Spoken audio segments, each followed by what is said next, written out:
So welcome back to another episode of Beating Alpha. This is episode 128, and we have a very special guest on. It's all about property management and choosing the right property management for yourself. If you're an operator, you have a multifamily syndication business, this is going to be a great episode for yourself. So today's guest, his name is Colin Douthit.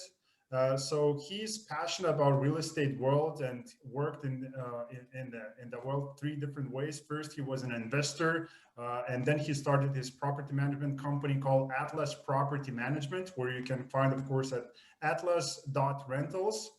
And most recently, he co-founded a construction company called Atlas Construction. And of course, there is a little bit more to this story, but I would like to get in a little bit more in detail. I think we can cover those points, but for the full bio, you can go and check it out in the description. There's going to be full bio again with his LinkedIn and the website and the rest of the social media. But Colin, I just want to say a big thank you for joining me today on the show. I really appreciate it. Oh, thanks for having me, Martinez, and excited to chat with you. Awesome. Good. It's good time. So, okay. So where do we start again? Like your passion is there. So we have that for real estate. Yeah. And then you became an investor. So can you talk about where that passion came from? Was there a person or some sort of event that influenced you? And like, where did you start it as an investor yourself? Yeah. So I guess first I would say I was an investor before I was a property manager or, had a construction company. Like a lot of real estate investors, I started by reading a book. So Rich Dad, Poor Dad, Robert Kiyosaki, I gained a ton of information from him, started reading some of the Bigger Pockets books and really just consumed, all the real estate related, investing related information that I could for about a year before I bought my first investment. Always kind of had an entrepreneurial bug, so wanted to do my own thing, start my own ventures. So that was really where I just started focusing my energy was in that. And so yeah, I bought my first property, a 7-unit multifamily building in the town that I live in, and just kind of took off from there. And that was 3.5 years ago or so, and now I'm here. Got it. So that's a quick journey. And again, coming back to the point, like Robert Kiyosaki, great book. Anybody who's watching and you're kind of looking to learn what it takes to get invested in real estate, or maybe how to create your personal property management company, grab the book. It's a tremendous amount of value and a lot of mindset shifts. Yeah, But paradigm shift for me. I started looking at yeah. everything completely different. I'm an engineer by trade. So, I was working 40, 50 hours a week as a project manager for construction company, big commercial contractor. And it was a huge paradigm shift for me, seeing the cash flow quadrant and all that. Got it. Okay, so can you talk about again, because we're not going to be talking a lot about your personal deals, because again, I think you're a great guest to have on a show that will provide value for multifamily operators when it comes to managing the properties. But can you talk a little bit about how did you find the deal and why have you chose to invest in multifamily, not like single family? Mm-hmm. I found the deal in the most unsophisticated way possible. I'm from Kansas City, but I live out in a small town. I kind of live out in the country. Our town's about 5,000 people. We're about 30 miles from downtown Kansas City. And I was driving down the main street and there was a sign by this apartment building that said for sale by owner. And so I called the number. It was dumb luck, I guess. I stumbled upon it. I just had my eyes open. And so, I called him, and that's kind of where it took from there. I'd been looking at some assets, working with some realtors to start looking at some stuff. Hadn't found anything where where I liked the ROI on it enough, and this was that opportunity. So it was a good one to jump on. Got it. So, okay. So when it comes to the property management side, have you managed the property, the 7 units yourself from the day you acquired, or was there a third party management at the time? It was always me. Right around the time that I acquired that property, I also got fired from the corporate world. And pretty much that was my indication that I didn't need to be an employee anymore. And so, so I was everything. I was the property manager. I was the leasing agent. I was the maintenance guy. I mean, I did it all, from the very beginning. That's very interesting. So how did you know, like, what is the right or wrong thing to do? Because, I mean, have you studied something about property management? Like, what was the process for you to kind of learn what does it take to manage the property kind of in the right way, whatever that is? At that point, it was the School of Hard Knocks for sure. Like I learned through making my own mistakes. I did continue to read and try to gain knowledge. One thing I tell my, investors is like, I was managing my own properties for, 2 years before I started managing them for somebody else. And, so I've made a lot of my own mistakes, learned on my own properties at my own expense before it became somebody else's money that I was playing with. Makes sense. But So when you look right now at other property management companies, and again, I'm not calling the names out because I'm sure there's a lot of companies who are not doing the work in the right way. But what do you see like some of the companies that are missing? I mean, one of the things is that they might not own any investments. And some of them do. Like probably a lot of property managers or property management companies, the owners or the PMs own investments. But if you haven't owned an investment, you can't understand the struggles that an owner goes through, the financial burden that an owner will incur, and how a big maintenance bill or poor tenant selection can impact them financially in the short term and or the long term. So, that's one thing, and then, when we focus on our structure pricing wise, trying to take into account that we don't want to burden the owners with fees, right? Like, obviously we want to make money. We're in business to make money. We're all capitalists here, but we want to provide an excellent service for that. On the flip side though, like, our goal is not to burden the owner with a whole bunch of fees, so that they can continue to maintain profitability, with the goal of them reinvesting in this market, and we get to manage more of their assets. Got it. Okay. So and for those type of questions, is there a link that people will get in contact with you? Because probably you don't want to talk about, because again, the fees are kind of based on depending on the operator, or it's a fixed fee. The fee, it's really a volume thing. So our monthly management fee, there's a break at over 10 units, right? We drop 1% off of that, and then lease up fees get negotiated too once you start to hit a certain scale as well. So those are the numbers that we can kind of push and pull on. But where you'll see some other property managers burden owners will be with like a maintenance coordination fee, right? If a maintenance guy if they have to take a maintenance call, they'll charge a certain percentage, or if somebody has to show up on site, they'll charge a certain percentage, or, if they have to go make a visit, if a PM has to go make a visit to a property, there is a push in the PM world, and I can really appreciate it. But it's called fee maximization, right? Like, how can we maximize the fees? I'm all for fee maximization on the tenant side. Like, we're putting all sorts of stuff into our agreements and trying to gather as much from them as possible. But I'm trying to stay away as much as possible from fee maximization on the owner side. Okay. So talking about the operators, like what is the minimum AUM, or what's the not the AUM, what's the minimum amount of units and the maximum that you can handle? I mean, right now we've still got single family homes and people that are bringing on single families. So I guess that would be, the minimum amount would be one. Maximum, we currently have 580 doors under management. We have a 123 unit apartment complex coming online this quarter. So, that's, I would say at the top end of where we could be, but we haven't reached that yet. So. Of course not. I mean, how many, personally yourself, how many units there are in the United States? Mm-hmm. I mean, there's There's plenty of tons. opportunities. Yeah. There's tons, I mean, there's just plenty of opportunities in Kansas City alone with multifamily. I mean, we get a lot of investors that bring us on in their 20 to 30 unit complexes, their 10 unit complexes, 40, 50 unit complexes, where, we're kind of all over the board on the size of assets that we manage. But it's given us a great perspective to take some of the stuff from larger complexes, fee structures, or how we've been managing those, and take stuff that's really generating a lot of revenue on a 50 unit complex and then apply it to an 8 unit building, right? Like, certain fees that we're charging the tenants that we can charge on the smaller scale as well to help generate some additional revenue for the owners. So in the long run, are you going to continue to stay a little bit diversified when it comes to, managing the properties and again, as I mentioned, there's single family, multifamily, or are you going to just focus on one? Right now, everything 95% of what we're getting in is multifamily.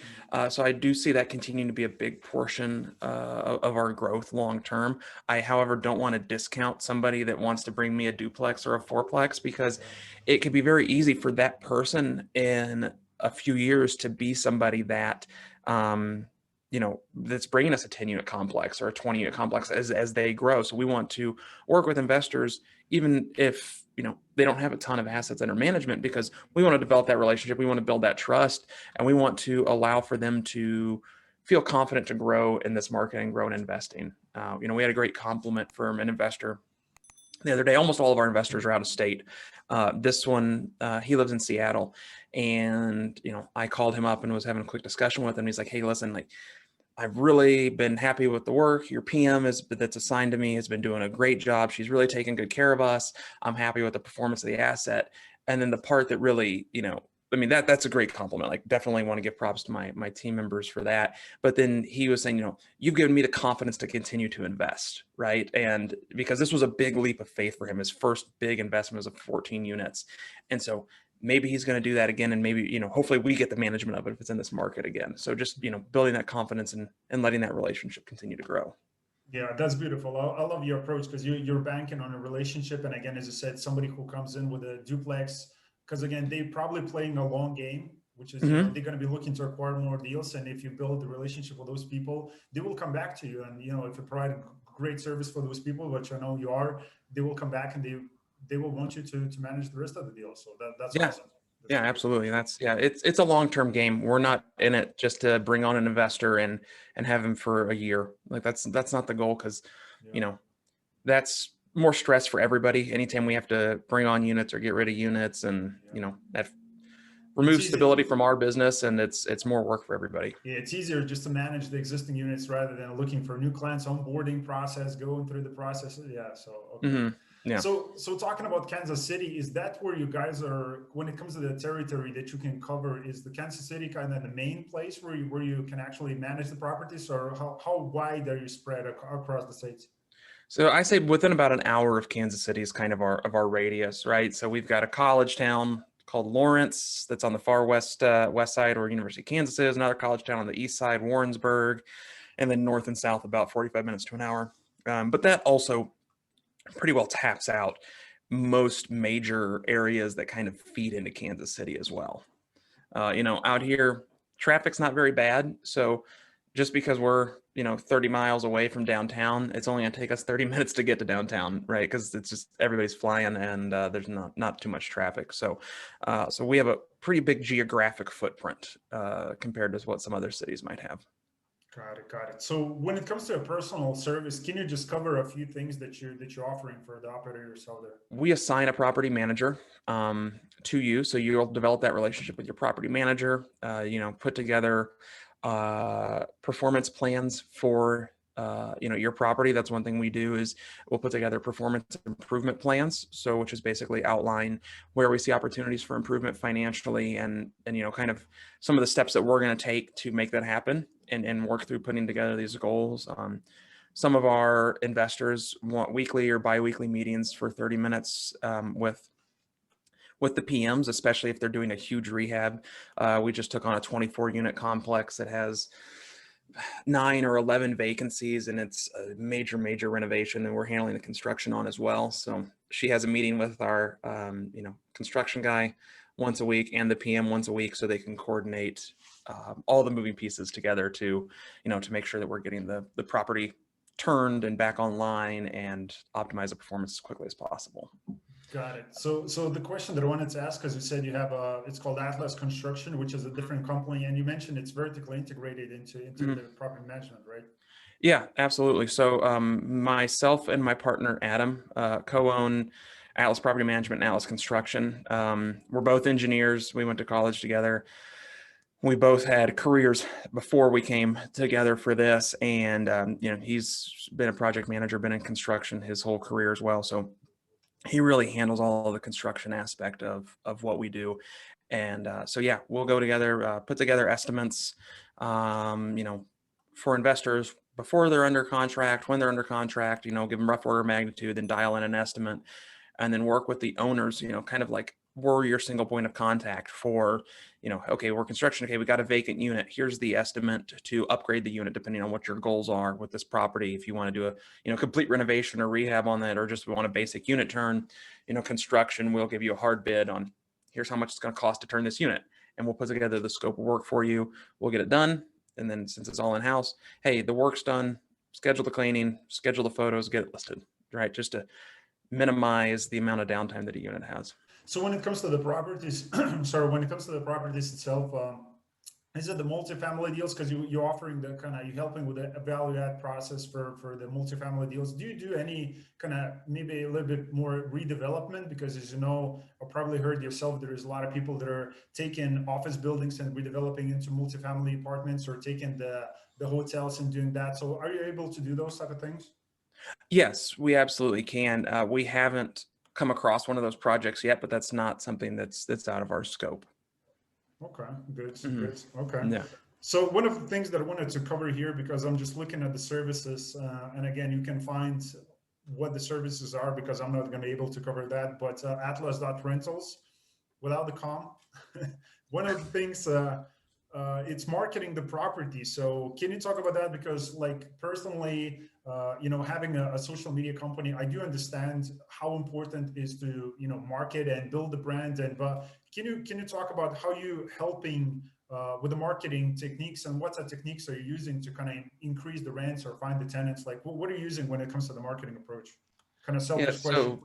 So yeah. So for marketing the properties, that's that's an interesting question, and it's definitely changed in the last 10 years, right?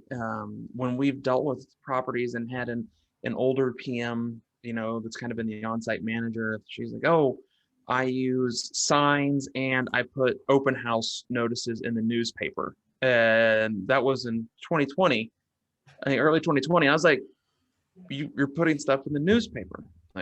Like I'm sure there's a small demographic that still uses that, but I was like, that's really interesting to me. So our property management software, we can list the property through there. We can syndicate the listing, and it'll go to 7 or 8 different websites, Zillow and Zumper and HotPads, apartments.com, etc.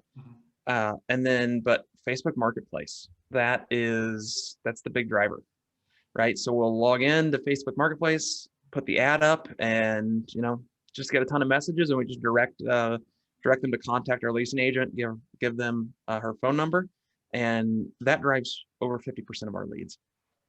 Here you go. So Mm-hmm. just by Yeah. shifting, adapting what's happening in a digital space, which is we're living in a technology, Yeah. industry right now. The previous, times where there was, we used to work in the factories and it was kind of industrial age, that's over. Yeah. So yeah, changing that approach, which is a great thing. So talking about the tenants, can you talk about, because again, collecting rents is one of the problems that a lot of operators are, having with. So how do you go about with the rent collections during the COVID? It's been a struggle. We've had our ups and we've had downs. Sometimes like, man, we did really good this month, and the first round of shutdowns scared us a lot, but we had pretty decent performance all in all. We had some tenants that didn't communicate, didn't make any efforts to pay. Most of them we were able to communicate, put them on a payment plan, um, use their security deposit as rent, and then switch them over to a security deposit alternative that we have. So we could, it was kind of money that they had already spent, so they didn't have to recognize it. So then we put them on this security deposit. Rhino is the company. So that was the first round. And then, we had a couple months of being able to go through evictions for tenants that had made zero effort, and we kind of cleaned house on a few of them. And then everything got shut down again. And this second round of shutdowns, now that the unemployment benefits have kind of dropped and there's no more stimulus checks, we're seeing a little bit more issue now.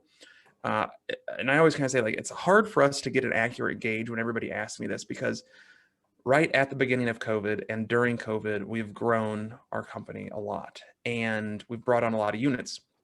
Now, we're not getting investors that are wanting to park $10 million in a Class A asset that's stabilized.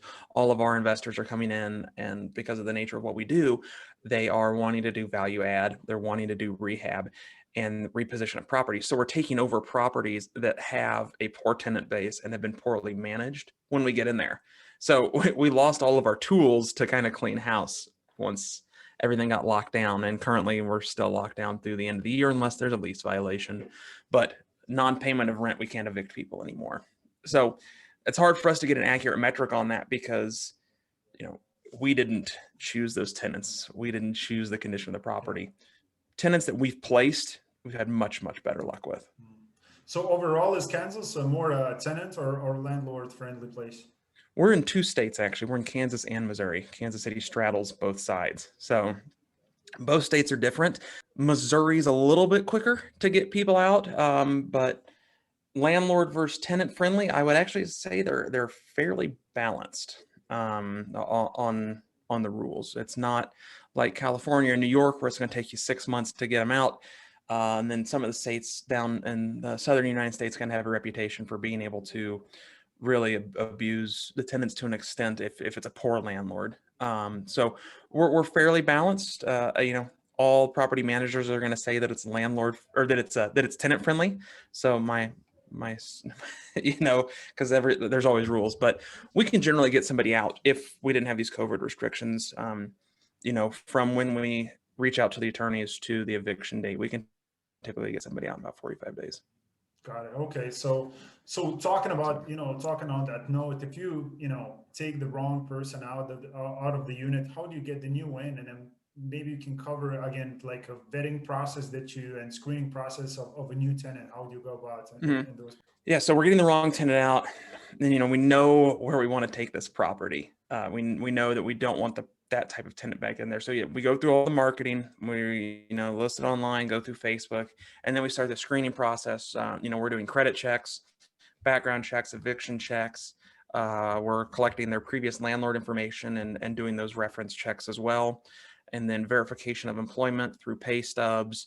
So, trying to make sure we've got, a higher level of minimum standard for wherever the unit is, even if it's in a rougher part of town or a nicer part of town, we still want to have these standards and we apply them fairly across the board. So we're not discriminating.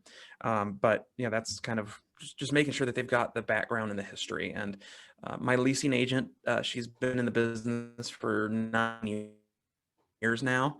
And so she's really good about making sure we're selecting the appropriate tenants and, saying, hey, this one doesn't feel like they're going to be a good fit and that sort of thing. She got the tuning fork, she's like, Exactly. Once they come in, nope. Yeah. She doesn't have to look at the credit score, nothing. It's like, no. Yeah. I mean, obviously we're looking at all that background stuff, but generally, she's like, I don't feel so good about this one. And then their background check comes back. It's like, well, yep, that was pretty right. Or this one came in and it was a property we haven't had a ton of applications on. And she's like, oh, they've got over 700 credit score. She's like, I'm sending the lease out today. So get them locked in as quickly as possible. Yeah, that's great, having people just like that on your team. So can you talk about, again, so it's going to be kind of wide questions. So when it comes to a personal team, are you looking to add somebody, to a team? And when it comes to scaling your business, like what do you have in plan for 2020? Because you mentioned that, this year was kind of great for you. So are you going to scale to the other states? Or are you going to get more people to your business? What's going to happen? We keep kind of a tracker on stuff that our investors have under contract. So we have another 300 to 350 units under contract that should close between now and January 15th. So, we know that we have that coming. We have that one large complex coming online as well, and that's going to require somebody on site. So, we are actively interviewing for a manager that will be an on-site manager there and not in the office. So we've been growing our team internally. In terms of growing our footprint, I don't think we're looking to satellite an office in a different city outside of Kansas City right now. We're seeing a lot of great growth right here. So we want to focus on making sure that all of our internal systems are right. We're performing how we want to perform as we're promoting people internally. We're, continuing to grow, tighten our processes up so that if we do decide and when we do decide to hit another city, we have a really good model, a really good foundation that we could just duplicate in another city. Got it. Good. Awesome. Okay. So I think we kind of covered here because, for more details, I would like to get in contact with Colin. And of course, there is social media links and the website. So make sure to hit those and get in contact with him. Or maybe there's something else. What will be kind of the best way for people to reach you out? Yeah, LinkedIn, or they could email me directly. It's Colin at atlas.rentals. Colin is Colin. That'd be great. You know, our majority of our client base is out of state investors and syndicators. So, Mhm. 95% of our owners are out of state. So it would be, Yeah. not a big deal for us to work with somebody out of state, answer questions, and kind of be their boots on the ground as they go through that acquisition process. Awesome. Great. Great. Okay. So that email is going to be all linked down there below. So make sure to send him an email or get in contact with him on LinkedIn and ask him questions on operations. How does he handle certain things? And that's what the social media is for, and that's why we're having him on today, because leaving a few things out there so we can get in contact with him and ask those questions. But Colin, really appreciate you coming on and the show today. I learned a lot personally when it comes to Kansas City, the market, what you guys are working on, and the business development side. So it's really fun. So thanks for being on. Oh, thank you so much for having me, Martinez. I really appreciate it. Thank you. And guys and girls, before we go, just one thing that I wanted to ask you: if you share this episode with a friend of yours, best case scenario, if that friend is an operator in multifamily, he has some syndication deals in Kansas City, that's the best possible scenario. Make sure to pass this episode along to him or her. Again, Colin, I appreciate you being today on the show. And as always, I'll see you next time. Thanks for watching.